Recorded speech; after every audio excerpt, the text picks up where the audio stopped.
कहानी की शुरुआत होती है फ्लोरिडा के मायामी सिटी को दिखाते हुए, जहां पर स्टेफनी नाम की एक स्कूल टीचर जॉगिंग कर रही होती है। दरअसल वो अपनी फिटनेस का बहुत ध्यान रखती है, इसलिए वो हर सुबह जॉगिंग के लिए निकलती है। असल में वो स्कूल की सबसे खूबसूरत टीचर हैं और इसी वजह से वो एक टीचर के साथ साथ कुछ स्टूडेंट्स के भी क्रश बन गई हैं। उसके फैमिली में बस 3 ही लोग हैं। उसके हस्बैंड का नाम माइकल है जो बैंक में नौकरी करता है, और निकोल नाम की 18 साल की एक बेटी है जो स्कूल में पढ़ती है। अब घर पहुंचकर वो जल्दी से ब्रेकफास्ट रेडी कर देती है, पर माइकल काम की टेंशन से अपनी फैमिली को ज्यादा टाइम नहीं दे पाता और बिना ब्रेकफास्ट किए ही चला जाता है, और निकोल भी कुछ खाने से मना कर देती है। स्टेफनी हल्की सी उदास होती है पर कुछ नहीं कहती। इसके बाद स्टेफनी भी अपने स्कूल के लिए निकल जाती है और क्लास में स्टूडेंट्स को पढ़ाने लगती है। इसी दौरान क्लास के बीच में एक नया स्टूडेंट आता है जिसका नाम जेम्स है। फिर जब स्टेफनी स्टूडेंट्स को कुछ टॉपिक्स के बारे में क्वेश्चन करती है तो जेम्स बहुत अच्छे से उन क्वेश्चंस का जवाब दे देता है। जवाब सुनकर स्टेफनी भी अप्रिशिएट करती है,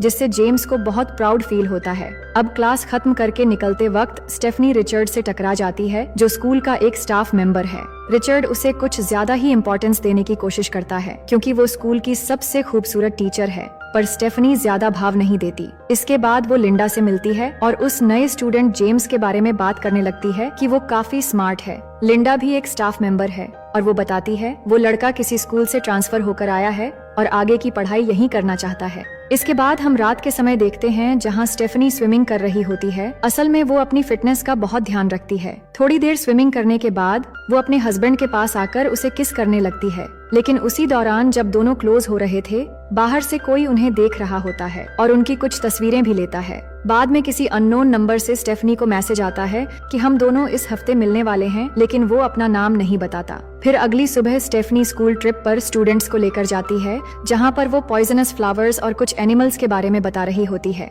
लेकिन वहां भी कोई उसका फोटोज ले रहा होता है। इसके बाद वो बोट लेकर आसपास के इलाके में घूमने जाते हैं और रिचर्ड वहाँ की कई सारी चीजों के बारे में स्टूडेंट को प्रैक्टिकली समझाता है। वहाँ पर जेम्स भी आया होता है जो स्टेफनी के पास बैठकर उससे बातें कर रहा होता है। फिर ट्रिप खत्म होने के बाद सभी एक होटल में रुकते हैं। स्टेफनी भी थोड़ी देर आराम करने के लिए अपने कमरे में आती है। तभी वो खिड़की से देखती है कि जेम्स नहाकर बिना शर्ट के समंदर के पास खड़ा हुआ है। तभी जेम्स की नजर भी स्टेफनी पर पड़ती है तो वो जल्दी से खुद को छुपा लेती है।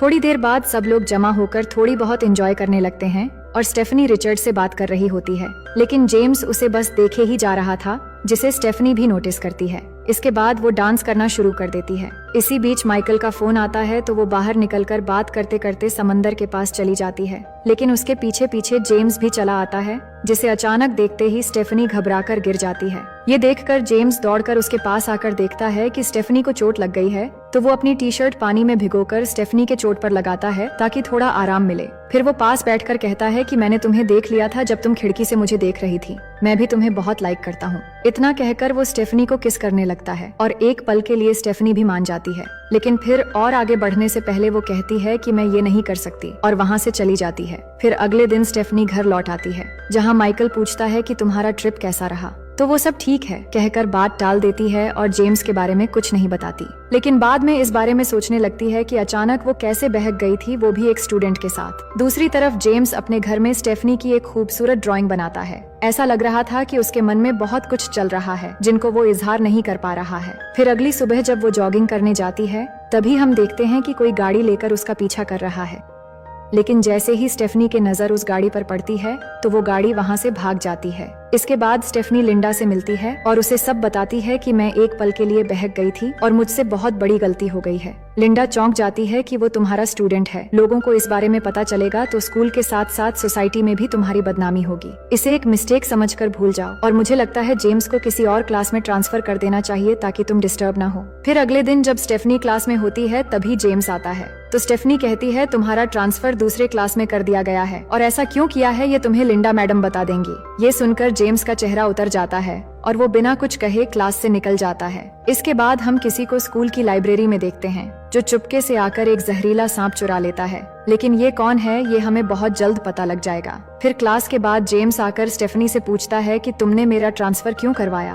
तो स्टेफनी कहती है ये मेरा नहीं, स्कूल एडमिनिस्ट्रेटर का डिसीजन था। इसी बीच रिचर्ड छुपकर उनकी बातें सुन रहा होता है। जेम्स कहता है कि मैं जानता हूँ तुमने ही सब कुछ किया है क्योंकि तुम मुझसे दूर जाने की कोशिश कर रही हो। ये सुनकर स्टेफनी कहती है कि देखो जेम्स, जो भी हमारे बीच हुआ उसे एक मिस्टेक समझकर भूल जाओ। इस बात को आगे मत बढ़ाओ क्योंकि मैं तुम्हारी टीचर हूँ और हमारे बीच ऐसा कुछ भी नहीं हो सकता। ये कहकर वो वहाँ से चली जाती है। इसके बाद हम लिंडा को देखते हैं जो किसी से फोन पर बात करते हुए ड्रॉअर से कुछ निकाल रही होती है। तभी वही सांप उसे काट लेता है जिसको लैब से चुराकर किसी ने ड्रॉअर में रख दिया था। फिर रात के समय स्टेफनी घर लौटकर जब अपने फैमिली के साथ डिनर कर रही होती है तभी कोई डोरबेल बजाकर चला जाता है। माइकल दरवाजा खोलता है तो उसे वहाँ फ्लावर्स मिलते हैं जिन्हें उठाकर अंदर ले जाता है। लेकिन तभी स्टेफनी कहती है उन्हें टच मत करना क्योंकि ये पॉइजनस फ्लावर हैं। इसे टच करते ही हेलुसिनेशन होने लगता है और पॉइजन की वजह से इंसान मर भी सकता है। वहीं दूसरी तरफ जेम्स देर से घर आता है जहां उसकी माँ उसके बनाई हुई स्टेफनी की ड्राइंग देख रही होती है।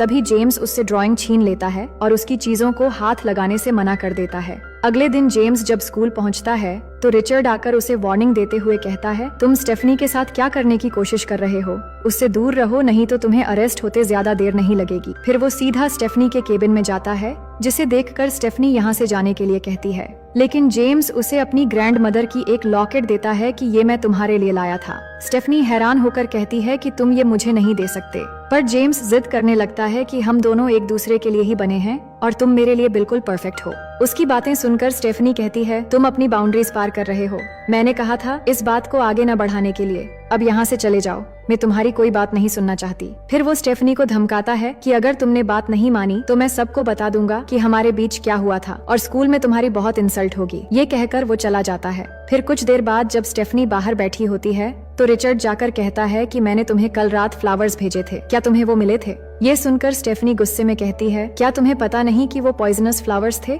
रिचर्ड कहता है मैं तो बस एक अच्छे फ्रेंड बनने की कोशिश कर रहा था। जिस पर स्टेफनी कहती है कि घर में मेरे हस्बैंड भी थे, अगर उन्हें कुछ हो जाता तो आइंदा ये सब करने की कोशिश भी मत करना। ये कहकर वो गुस्से में चली जाती है। अगले सीन में हम स्टेफनी को लैब में देखते हैं जहां वो कुछ काम कर रही थी। तभी अचानक उसे चक्कर आने लगती है। फिर उसे पता चलता है कि किसी ने उसके ड्रिंकिंग वाटर में वही फ्लावर का टुकड़ा डाल दिया है जिससे उसका सर घूमने लगता है और उसे हल्लुसिनेशन होने लगती है। वो देखती है कि जेम्स उसके करीब आने की कोशिश कर रहा है लेकिन वो किसी तरह बाहर निकलती है जहां उसकी हालत देखकर लिंडा, रिचर्ड और जेम्स आते हैं और तभी वो बेहोश होकर गिर जाती है। इसके बाद उसे घर में होश आती है जहां उसकी बेटी कहती है कि आप स्कूल में बेहोश हो गई थी, उस फ्लावर की वजह से ऐसा हुआ था जिसके लिए पुलिस केस भी हो गई है। फिर अगले दिन उनके घर एक पुलिस ऑफिसर आती है और उसे कहती है कोई तो जरूर है जिसने जानबूझकर तुम्हें नुकसान पहुंचाने की कोशिश की है। अगर तुम्हारा ट्रीटमेंट सही समय पर नहीं होता तो शायद तुम्हारा बचना मुश्किल होता। तुम्हें किसी पर शक है तो हमें बता सकती हो। तो स्टेफनी बता देती है कि रिचर्ड ने पहले भी घर में वो फ्लावर्स भेजे थे तो ये काम उसी का हो सकता है। ये सुनते ही पुलिस तुरंत स्कूल पहुंचती है और रिचर्ड को गिरफ्तार कर लेती है। रिचर्ड बताने लगता है कि मैंने ऐसा कुछ भी नहीं किया, पर वहाँ कोई उसकी बात नहीं सुनता। इसके बाद स्कूल के प्रिंसिपल स्टेफनी को केबिन में बुलाते हैं और उसे समझाते हुए कहते हैं कि रिचर्ड अभी जेल में है, तो मैं चाहता हूँ कि जब तक उसका मामला नॉर्मल नहीं हो जाता तब तक तुम कुछ दिनों के लिए घर में रहो। पर बाहर निकलते ही गाड़ी में उसकी मुलाकात जेम्स से होती है जिसके चेहरे पर चोट के निशान थे। तो स्टेफनी के पूछने पर वो जवाब देता है कि उसकी मॉम के बॉयफ्रेंड के साथ झगड़ा हो गया था। फिर वो एक हल्की मुस्कान के साथ कहता है कि अच्छा हुआ रिचर्ड पकड़ा गया, नहीं तो शायद वो तुम्हें और नुकसान पहुंचा सकता था। अब हमारे बीच में कोई नहीं आएगा।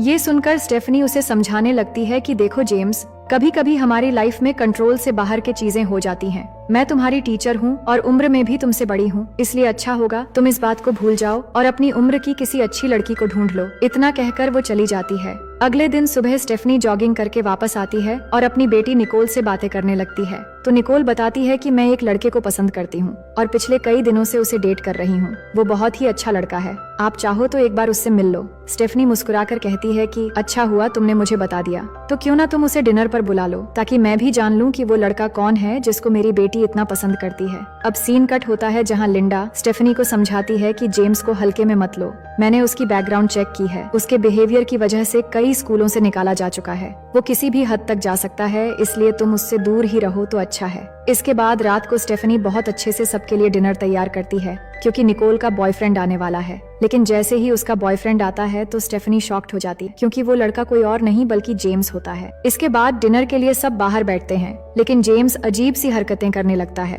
वो अपने पैरों से स्टेफनी को टच करने लगता है, जिस पर स्टेफनी कुछ कह भी नहीं पाती, और ऊपर से उसकी हस्बैंड भी घर पर नहीं था। कुछ देर बातें करने के बाद जेम्स अचानक बाथरूम का बहाना करके घर के अंदर जाता है और सीधा स्टेफनी के कमरे में चला जाता है। स्टेफनी को कुछ गड़बड़ लगती है तो निकोल को वहाँ रुकने के लिए कहकर वो भी अंदर पहुँचती है, पर उसके आते ही जेम्स कमरे का दरवाजा बंद कर देता है और कहता है, तुम ही ने कहा था कि अपनी उम्र की लड़की ढूंढो, तो देखो मैंने ढूंढ ली। स्टेफनी गुस्से में कहती है कि तुम अभी यहाँ से निकल जाओ, वरना मैं पुलिस को कॉल कर दूंगी। लेकिन जेम्स अपनी हद पार करते हुए उसे किस करने लगता है और उसके क्लोज होने की कोशिश करने लगता है। तभी वहाँ निकोल आ जाती है, जिसके बाद स्टेफनी तुरंत जेम्स को यहाँ से जाने को कहती है तो वो भी चला जाता है। जिसके बाद स्टेफनी अपनी बेटी को समझाती है कि वो लड़का तुम्हारे लिए ठीक नहीं है, वो बस तुम्हें यूज करना चाहता है। पर निकोल कुछ नहीं सुनती और गुस्से में चली जाती है। इसके बाद हम शाम को स्टेफनी को स्विमिंग करते हुए देखते हैं। तभी कोई चुपके से घर में घुस जाता है और ये असल में कोई और नहीं बल्कि रिचर्ड था, जिसको पुलिस ने रिहा कर दिया था क्योंकि उसके खिलाफ कोई भी सबूत नहीं मिला था।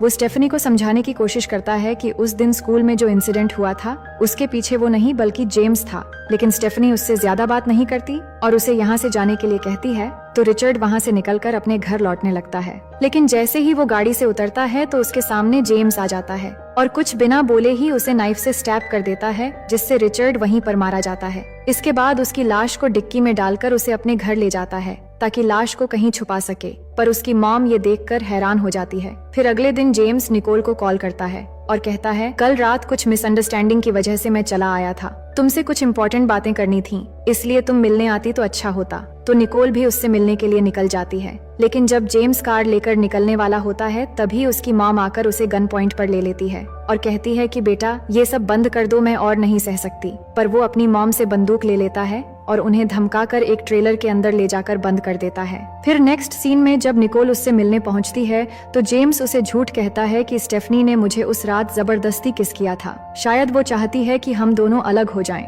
या फिर किस करने के बहाने मुझे टेस्ट कर रही थी। मैं तुमसे बहुत प्यार करता हूँ और हम दोनों को मिलकर उनसे बात करनी चाहिए। फिर वो अपनी मोम से मिलवाने के बहाने उसे घर ले जाता है और निकोल भी उसकी बातों में आ जाती है। इसके बाद जेम्स स्टेफनी को कॉल करके कहता है कि निकोल मेरे कब्जे में है, तुमने मेरी बात नहीं मानी थी, अब तुम अपने आप ही चलकर मेरे पास आओगी। स्टेफनी कहती है, अगर तुमने उसे कुछ भी किया तो मैं तुम्हें नहीं छोड़ूंगी। जेम्स कहता है, जल्दी से मेरे घर आ जाओ, मैं तुम्हारा ही इंतजार कर रहा हूँ, और हाँ, पुलिस को कॉल करने की सोचना भी मत, नहीं तो मैं निकोल को मार दूंगा। इसके बाद स्टेफनी जल्दी से कार लेकर उस जगह पहुँचने की कोशिश करती है, लेकिन बीच रास्ते में उसकी कार फंस जाती है। तो वहाँ से दौड़ते हुए वो जेम्स के घर पहुँचती है। वहाँ पर सबसे पहले ट्रेलर में चेक करती है तो एक अलमारी के अंदर उसे जेम्स की मॉम मिलती है, जिसको जेम्स ने कैद करके रखा था और वो जख्मी हालत में थी। पर वो स्टेफनी को जल्दी जाकर अपनी बेटी को बचाने के लिए कहती है। तो वो घर के चारों तरफ निकोल को ढूंढना शुरू कर देती है और एक कमरे में जाने के बाद उसे बहुत सारी तस्वीरें मिलती हैं जिनको जेम्स ने इकट्ठा करके रखा हुआ था, यानी जेम्स उसे बहुत दिनों से फॉलो कर रहा था।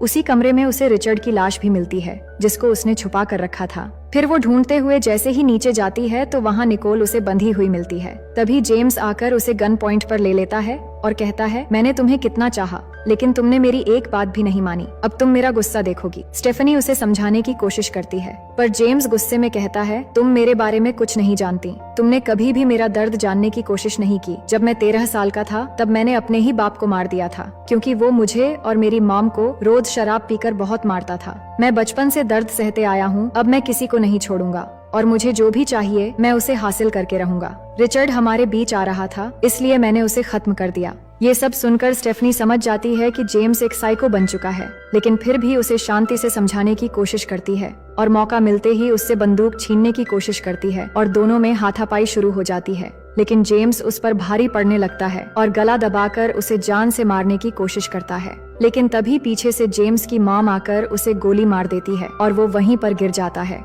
अब कहानी के आखिर में हम कुछ दिनों बाद का सीन देखते हैं, जहां इस इंसिडेंट के बाद अब स्टेफनी अपने फैमिली के साथ बहुत हंसी खुशी अपनी जिंदगी गुजार रही है। और वहीं हॉस्पिटल में जेम्स को देखते हैं जो बच गया था, पर अभी वो पुलिस की हिरासत में है। लेकिन वहाँ भी उसकी सोच नहीं बदली होती है। वो एक नर्स को देखकर उसके साथ फ्लर्ट करने लगता है और उसे अपना अगला क्रश बना लेता है। और इसी सीन के साथ ये कहानी यहीं पर खत्म हो जाती है।